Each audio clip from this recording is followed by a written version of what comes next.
Halo semuanya, perkenalkan nama saya Adi Yuwono.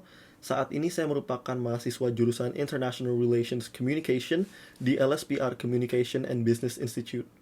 Saya juga merupakan mahasiswa bimbingan Sir Charles Bonar Sirait dalam mata kuliah Public Speaking and Presentation Skills. Pada kesempatan kali ini, saya ingin menjelaskan kepada kalian semua mengenai krisis energi yang terjadi di Indonesia. Dalam lingkup energi, sektor minyak gas atau yang biasa disingkat migas memegang peranan krusial bagi ketahanan energi nasional. Penurunan kinerja energi yang merosot jauh dari jumlah kebutuhan telah menghadapkan Indonesia kepada ancaman nyata krisis energi. Indonesia selalu disebut sebagai negara yang kaya karena sumber daya alamnya, namun ternyata tidak dari aspek cadangan minyak dan gasnya. Berkaca dari pertumbuhan konsumsi energi yang terus meningkat seiring dengan pertumbuhan penduduk, cadangan migas di Indonesia pada saat ini hanya berjumlah 2,5 miliar barel. Jumlah tersebut jauh di bawah kapasitas migas yang dimiliki oleh beberapa negara tetangga seperti Malaysia dan Vietnam. Sebagai gambaran umum, jumlah 2,5 miliar barel tersebut hanya cukup untuk kebutuhan selama 8,7 tahun.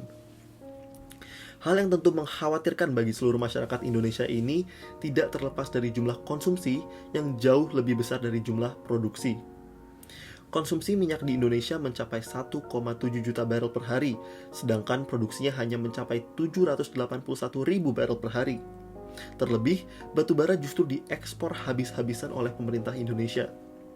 Maka dari itu, pada tahun 2021 ini, diperkirakan bahwa Indonesia akan mengalami defisit energi. Terlebih, pada tahun 2040, defisit energi tersebut dapat mencapai 80 miliar dolar atau 3% dari produk domestik bruto nasional. Untuk mengantisipasi krisis energi ini, pemerintah Indonesia telah melakukan pemanfaatan energi baru terbarukan atau EBT. Jika kita melihat kepada bauran energi nasional, Indonesia dapat dikatakan belum maksimal meski porsi migas mulai mengecil, namun dari sisi volume masih meningkat. Pada tahun 2016, kebutuhan bauran energi Indonesia merupakan 26,58 juta ton oil equivalent.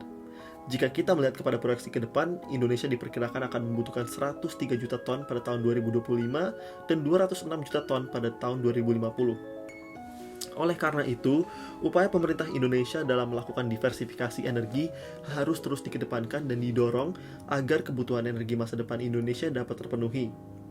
Melalui target bauran energi tahun 2050, pemerintah Indonesia merencanakan komposisi energi dapat lebih berimbang dengan mengurangi energi fosil dan beralih ke energi baru terbarukan. Hingga saat ini, dalam bauran energi nasional, sektor migas masih memainkan peran yang krusial dengan porsi 53,7%. Kemudian batu bara terletak pada 37,1%, lalu terdapat energi baru terbarukan yang hanya 9,15%. Namun, jika kita melihat kepada kurun waktu 25 tahun ke depan, landscape atau lingkup energi di Indonesia akan mengalami sebuah perubahan, di mana EBT akan meningkat kepada 31%, migas pada 44%, dan batu bara pada 25%. Transisi menuju lingkup energi yang baru ini membutuhkan kerja keras dari seluruh pihak. Pada saat ketergantungan masyarakat kepada sektor migas ini sangat besar, tantangan bagi sektor migas juga turut terjadi, mengingat bahwa saat ini sedang marak apanya energi hijau dan energi alternatif lainnya. Selain kelemahan dalam aspek produksi, tantangan tersulit juga terletak pada eksplorasi migas. Dalam 10 tahun terakhir, temuan cadangan migas sangat kecil, hanya di bawah 200 juta barel. Padahal, Indonesia membutuhkan barel migas yang berskala miliaran untuk memenuhi kebutuhan hingga tahun 2050. Terlebih, eksplorasi migas jangka panjang juga membutuhkan modal yang sangat besar dan beresiko sangat tinggi. Monetisasi tidak serta-merta dapat langsung dilakukan, karena hal tersebut dapat memakan waktu 10 hingga 15 tahun. Maka dari itu, investasi merupakan instrumen yang sangat penting. Namun, sangat disayangkan bahwa dari tahun ke tahun, minat investasi berkurang karena inkonsistensi regulasi yang terdapat dalam sektor migas. Dalam menyikapi hal ini, Presiden Joko Widodo telah menetapkan target lifting minyak sebanyak 1 juta barel per hari. Berdasarkan data yang disajikan oleh SKK Migas, hingga semester pertama tahun 2020, lifting minyak nasional telah mencapai 90% dari target APBN tahun 2020, yaitu sebanyak 713,3 ribu barel per hari. Sedangkan untuk gas, terdapat 5.605 juta standar kubik per hari. Namun, jika kita melihat kepada target lifting minyak pada tahun 2021 ini, maka target mengalami penurunan dalam 4 tahun terakhir. Dalam 2021, lifting minyak ditargetkan hanya 690 hingga 710 ribu barel per hari. Sementara untuk gas hanya ditargetkan 990 ribu hingga 1,1 juta barel oil equivalent per harinya.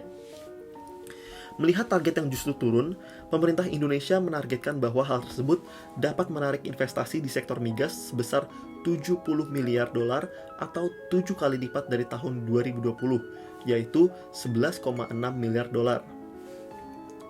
Tentu untuk mengejar target lifting minyak 1 juta barel per hari, diperlukan upaya yang sangat besar, dari mulai target investasi yang jumbo, program pengeboran yang masif, peningkatan volume cadangan, mempercepat produksi proyek baru, hingga memaksimalkan nilai keekonomian seperti efisiensi biaya dan juga meminimalkan bagi hasil untuk pemerintah. Di samping itu, terdapat berbagai langkah baru yang dilakukan oleh pemerintah Indonesia untuk menarik investasi. Di antaranya adalah pemberian insentif, baik dari saat pertama minyak diproduksi, perpajakan, kemudian desain insentif lainnya khusus untuk investasi. Apabila target investasi dan lifting 1 juta barel per hari berhasil tercapai, maka pendapatan dari sektor ini juga akan meningkat. Bahkan target pendapatan diprediksi dapat mencapai 121 miliar dolar. Dengan demikian, angka target tersebut juga meningkat 6 kali lipat dari target tahun 2020, yaitu hanya sebesar 19,9 miliar dolar. Pada kesimpulannya, keinginan Indonesia untuk menjadi negara maju pastinya dibutuhkan kecukupan energi yang memadai, fokus dalam eksplorasi jangka panjang, pengelolaan lapangan yang existing, dan juga aset yang belum tergarap dapat menjadi solusi terdepan untuk mempertahankan energi nasional. Sekian dari saya dan terima kasih.